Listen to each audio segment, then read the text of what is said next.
Ya, Jul, satuan dari? Besaran. Ya, besaran apa? Energi dan usaha. Energi dan usaha. Betul sekali ya. Kemudian garam sanatan. Gaya Newton. Betul sekali. Garam Ida Ayu, Idealisti. Betul sekali Ayu, Jinan. Beda potensial force. Betul sekali. Selanjutnya Komang Ayu. Energi kapasitor Joule.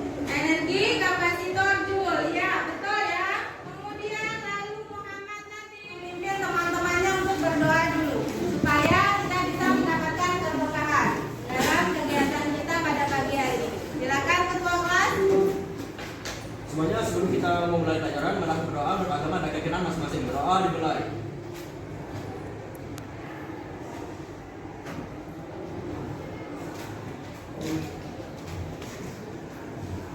Berdoa selesai. Baik, terima kasih ketua kelas sudah memimpin doa. Anak-anak untuk lebih menambah konsentrasi kalian, Bu Guru ada sedikit permainan.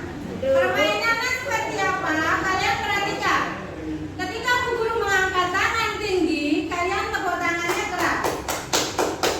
Ketika Bu Guru menurunkan tangan, kalian tepuk tangannya rendah atau pelan. Bisa dimengerti? Bisa. Siap untuk memulai? Siap. Baik, silakan kalian berdiri semua.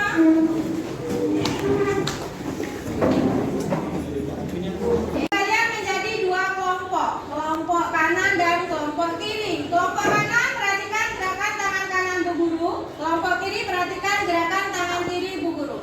Ingat, kalau Bu Guru mengangkat tangan tinggi, kalian harus tepuk tangan keras.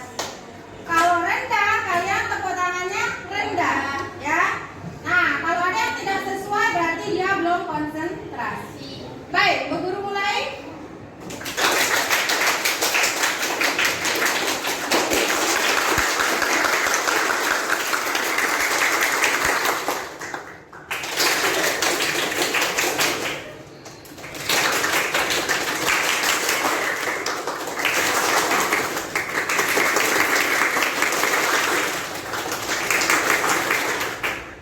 Oke, baik. Terima kasih. Berarti kalian sudah berkonsentrasi semua hari ini karena temuan kalian sesuai dengan gerakan tangan. Jadi, sebelum kita masuk ke materi selanjutnya, Bu Guru mau tanya dulu, apakah ada yang masih ingat kita minggu lalu belajarnya tentang apa?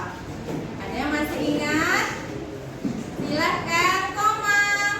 Rangkaian seri sama paralel. Iya, betul sekali Komang. Jadi minggu lalu kita sudah belajar tentang rangkaian seri dan paralel. Ada lagi yang masih ingat ya Abi? Hukum Ohm, betul sekali. Ada lagi yang masih ingat kita? Gaya Coulomb. Ya, jadi minggu lalu kita sudah belajar tentang gaya Coulomb, hukum Ohm dan rangkaian seri paralel. Nah, ketiga materi yang sudah kita pelajari sebelumnya ini sangat bermanfaat untuk kita memahami pelajaran pada pagi hari ini. Ya. Tetapi sebelumnya Bu Guru mau kasih tahu dulu tujuan kita belajar hari ini. Ya, jadi pada hari ini kita akan belajar tentang apa? Ada yang tahu? Tentang? Iya, kita akan belajar tentang hukum Kirchhoff, ya. Nah, untuk memahami hukum Kirchhoff, kita ada beberapa tujuan, ya. Tujuan kita dalam belajar hukum Kirchhoff yang pertama adalah kalian bisa menjelaskan prinsip dari hukum 1 dan 2 Kirchhoff. Kalian juga bisa memahami seperti apa sih prinsip dari hukum 1 dan 2 Kirchhoff. Ya. Dan pada pembelajaran kali ini Bu Guru akan menggunakan sebuah model pembelajaran. Namanya adalah model pembelajaran problem based learning. Apa itu problem based learning? Adalah pembelajaran berbasis masalah. Lalu apa sih masalahnya Bu Guru?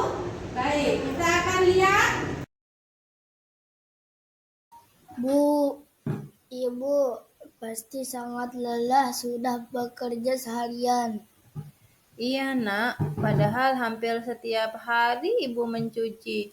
tapi tetap saja cucian selalu menumpuk. Kenapa ibu tidak membeli mesin cuci saja? Kalau pakai mesin cuci pasti cepat selesai, Bu. Ibu sih mau-mau saja beli mesin cuci, tapi apa listrik di rumah kita muat? Memangnya kenapa, Bu? Iya, ibu ragu membeli mesin cuci karena kan daya listrik di rumah kita cuma 450 watt. 450 watt itu kecil ya, Bu.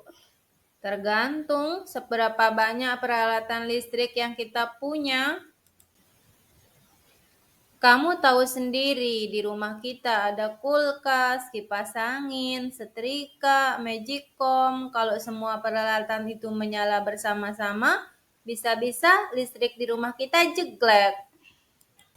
Kalau begitu, kenapa ibu tidak menambah dayanya saja? Nambah pengeluaran lagi dong. Mana nambah pengeluaran bayar listrik, belum lagi nambah pengeluaran untuk beli mesin cuci. Terus gimana dong, Bu? Nggak tahu, nanti kita pikirkan solusinya.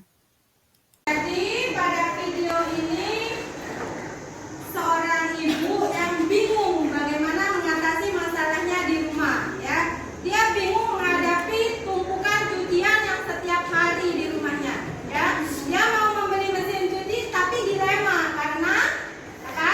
Watt listrik di rumahnya sangat kecil. Nah, untuk membantu ibu dalam video tadi menyelesaikan masalahnya, itu akan kita gunakan prinsip hukum Kirchhoff. Ya, kalian akan melakukan sebuah penyelidikan terkait hukum Kirchhoff. Nah, untuk melakukan penyelidikan ini, guru sudah bagi kalian menjadi beberapa kelompok di sini dan ambil alat dan bahan yang sudah Bu Guru siapkan di depan. Bu Guru kasih waktu 5 menit ya, untuk duduk di tempat yang sudah kalian tentukan. Ya. Silakan, cari kelompoknya semua.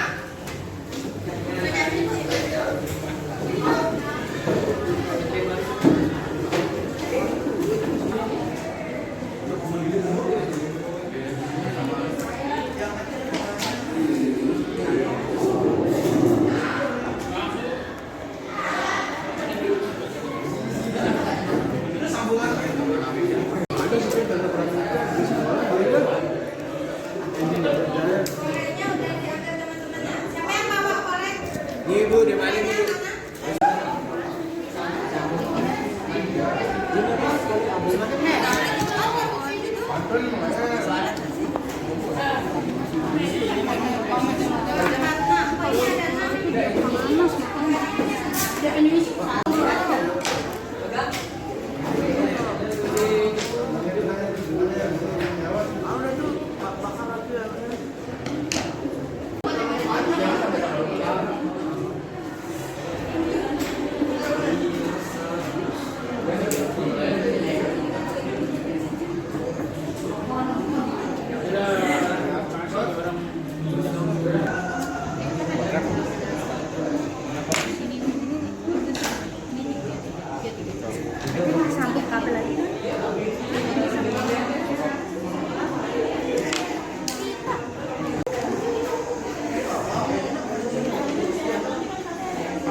anu sasaran baterainya.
Sebelah sana, Rin.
Baik, perhatikan semua, silakan. Waktu percobaan sudah selesai. Dan silakan diambil kembali bangku dan mejanya seperti semula. Oke, baik. Waktu percobaan sudah selesai, saatnya presentasi. Ya, tadi kalian sudah melakukan percobaan dan sudah menuliskan laporan dari hasil percobaan kalian. Sekarang guru minta siapa yang mau presentasi terlebih dahulu. Angkat tangannya.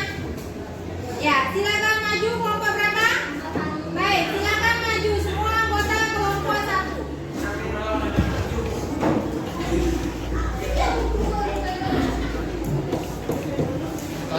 Perhatikan, kelompok 1 mempresentasikan hasil laporannya. Assalamualaikum warahmatullahi wabarakatuh. Waalaikumsalam warahmatullahi wabarakatuh. Selamat pagi.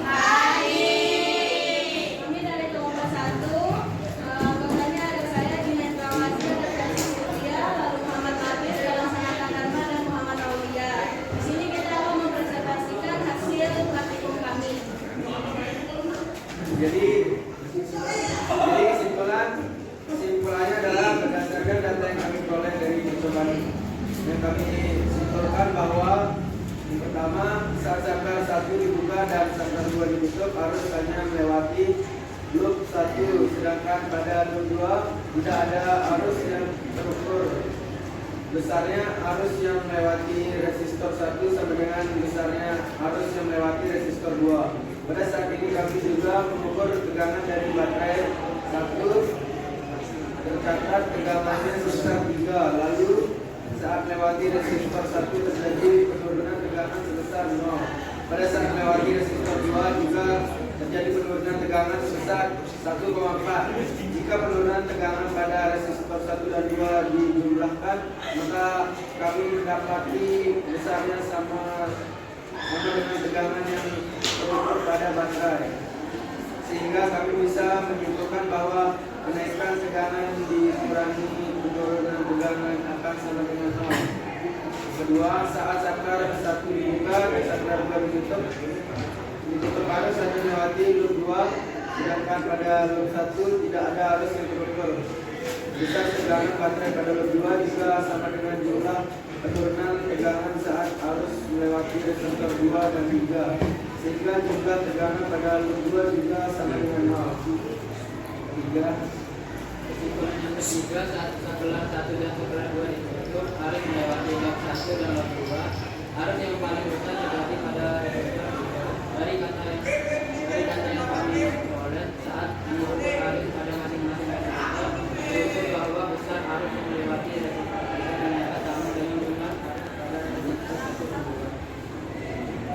Sekian dari kelompok kami. Ada yang ingin bertanya? Tegangan saat harus melewati resistor.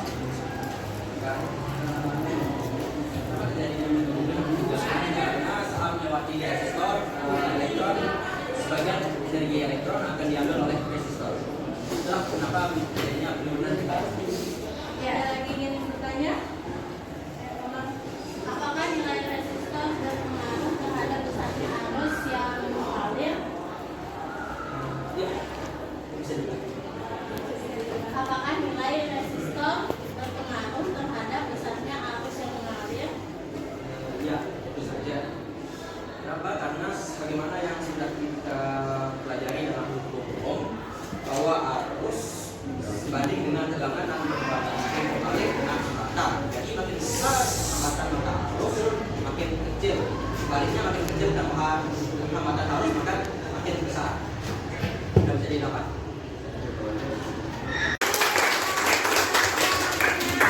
Ya, silakan ditutup dulu kelompok 1. Sekian dari kelompok kami. Maaf kalau ada salah-salah kata. Terima kasih. Assalamualaikum warahmatullahi wabarakatuh. Waalaikumsalam warahmatullahi wabarakatuh. Silakan duduk kembali.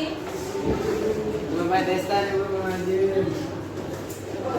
Ya, baik. Kita beri aplaus sekali lagi untuk kelompok 1. Kita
Ya, sekarang kalau ibu ini tidak mau membeli daya listrik di rumahnya, karena kalau kita perhatikan tadi sesuai dengan hasil percobaan kalian bahwa arus yang masuk harus sama dengan arus yang keluar, ya. Jadi tadi kira-kira yang menyebabkan jelek berarti arus yang masuk lebih besar atau lebih kecil dari arus yang keluar?